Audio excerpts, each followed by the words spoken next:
Good morning everyone. So welcome back to my YouTube channel. Today what we will discuss about the fifth generation banking reform. So what is it? First of all, the government recently announced new banking reforms involving the establishment of development finance institution for infrastructure, bad banks for the purpose of the assets reconstruction and all, and third one is privatization of public sector banks. Basically जब भी कुछ ना कुछ banking reforms आते हैं तो उनके अंदर कुछ ऐसे सब हेड्स होते हैं, कुछ ऐसे सेक्शंस होते हैं जिनको डेवलप करने के लिए कुछ ना कुछ कदम उठाए जाते हैं. ठीक है, गॉट इट. सो इसमें हम इसी बारे में डिस्कस करेंगे.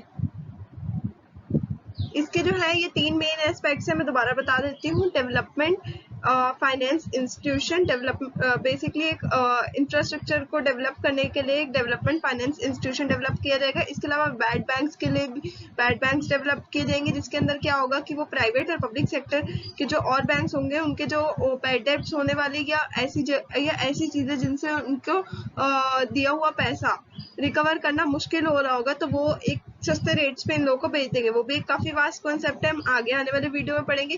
इसके अलावा privatisation of public sector banks, जो कि इस साल बजट के दौरान काफी ज्यादा न्यूज में था, जहाँ पे बताया गया था कि वो शायद प्राइवेटाइजेशन कर देंगे पब्लिक सेक्टर बैंक्स का.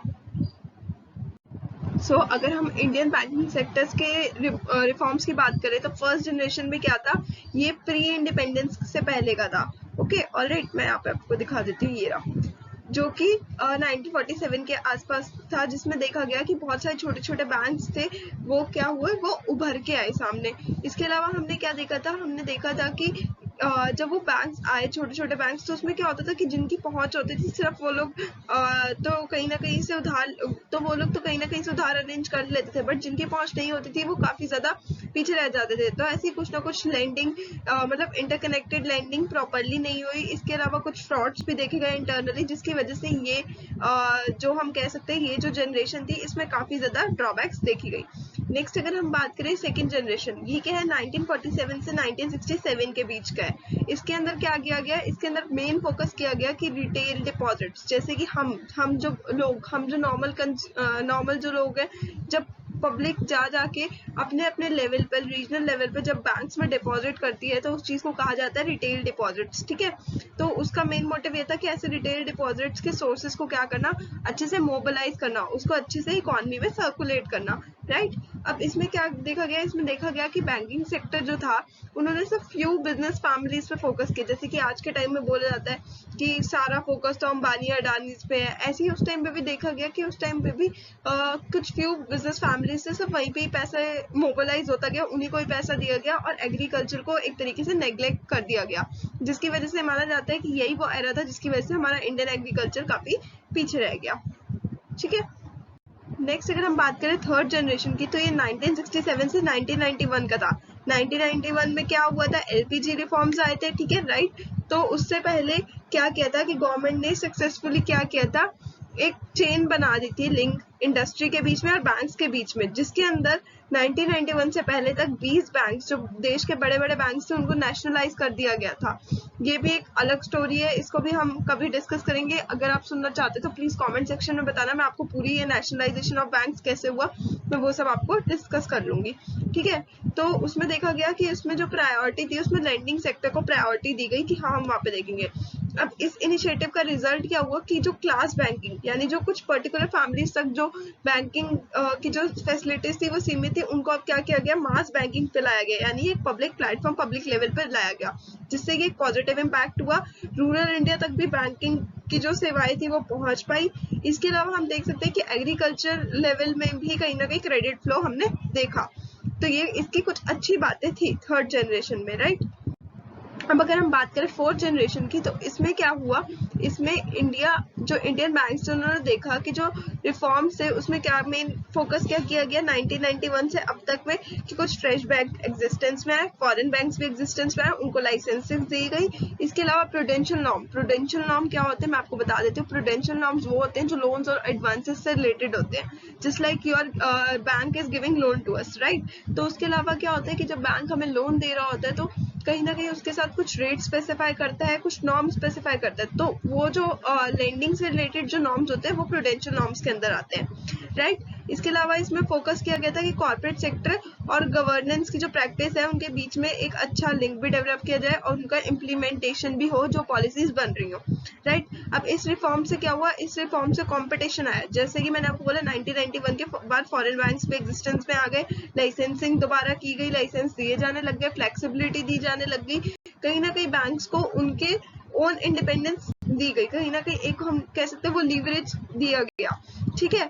तो यही कहीं ना कहीं हमने देखा कि कंपटीशन तो एग्जिस्टेंस में आया, इसके साथ साथ एफिशिएंसी भी बढ़ी, कहीं ना कहीं टेक्नोलॉजी भी बढ़ी, ठीक है। तो फोर्थ जनरेशन में किया, बट मेन जो था हमने देखा कि थर्ड जनरेशन में जो था positivity I just because 20 banks का जो है नेशनलाइजेशन हुआ था उस टाइम पे, राइट। अब फिफ्थ जनरेशन, अब करंट में क्या चल रहा है, अब करंट में हमने आपको बताया मेन इसमें है डिफरेंशिएटेड बैंकिंग जो है उसको प्रमोट करना। डिफरेंशिएटेड बैंकिंग होती क्या है, डिफरेंशिएटेड बैंकिंग ये होती है कि कस्टमर्स और बोरोअर्स की रिक्वायरमेंट्स के अकॉर्डिंग बैंकिंग नॉर्म्स को डेवलप करना कि उनको भी इजी हो सके। तो इसमें मेन फोकस क्या है, कस्टमर पे किया जा रहा है, ठीक है, या बोरोअर्स पे जो बैंक्स के ओन कस्टमर्स है, राइट। अब इसमें एसेंशियली क्या देखा गया, इसमें देखा गया कि जो स्पेशलाइज्ड बैंक्स जो होंगे, जैसे एग्रीकल्चर के लिए कुछ स्पेशलाइज्ड बैंक, वुमेन डेवलपमेंट के लिए कुछ स्पेशलाइज्ड बैंक्स होते हैं, कुछ स्टार्टअप्स के लिए भी स्पेशलाइज्ड बैंक्स होते हैं जो स्टार्टअप्स को लोन्स वगैरह प्रोवाइड करते हैं। तो इसमें मेन फोकस ये है कि स्पेशलाइज्ड बैंक्स को डेवलप किया जाए ताकि जो मेन फोकस है जैसे कि infrastructure, agriculture, micro small medium enterprises, इन सबका डेवलपमेंट देखा जा सके एक अच्छे लेवल पे। इसके अलावा कॉर्पोरेट बैंक्स, इन्वेस्टमेंट बैंक्स, इन सब में एक प्रॉपर फ्लो डेवलप किया जाए, राइट। इसके अलावा क्या है, डीएफआई यानी जो डिफरेंशिएटेड जो कि प्रमोटिंग नीचे, मेरे को इसके स्पेलिंग प्रोनाउंस करने नहीं आ रही, I am really sorry, but जो डिफरेंशिएटिंग बैंकिंग इसका मेन पर्पस यही है कि हम ऐसे बैंक्स को एस्टैब्लिश कर पाए जो कि लो कॉस्ट पे पब्लिक डिपॉजिट कर सके और इसके अलावा एसेट्स और लायबिलिटी का मैनेजमेंट भी स्ट्रांगली कर सके। हम क्या देखते हैं, बैंक्स डूब जाते हैं क्योंकि वो जो पैसा पब्लिक को उठा के उन लोग को देते हैं, वो लोग पैसा लेके या तो भाग जाते हैं, जैसे कि विजय माल्या वगैरह वाले केसेस हमने देखे, या फिर वो लोग क्या करते हैं, वो लोग कभी डेट वापस ही नहीं करते बैंक्स को, जिस वजह से बैंक के डूबने के चांसेस ज्यादा होते हैं। तो मेन यहाँ पे ये है कि एसेट्स लायबिलिटी में एक मैनेजमेंट बनी रहे, तभी बैंक लॉन्ग टर्म में चल पाएगा, राइट। इसके अलावा हमारा मेन पर्पस ये होगा कि एनवायरनमेंट, सोशल रिस्पॉन्सिबिलिटी और गवर्नेंस फ्रेमवर्क की भी वैल्यूज को ध्यान में रखा जाए, उन चीजों पर भी फोकस किया जाए, उनको भी लॉन्ग रन में डेवलप किया जाए, ठीक है।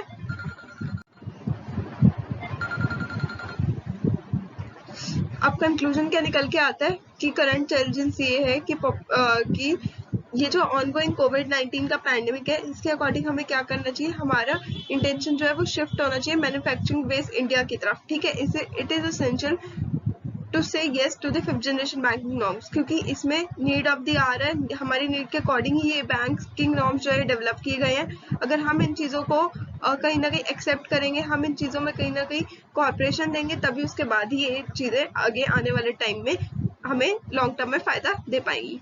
So hope you guys like it, please पसंद आया तो like, share, comment and subscribe. मैं आपसे मिलूंगी नेक्स्ट वीडियो में, तब तक के लिए बाय बाय।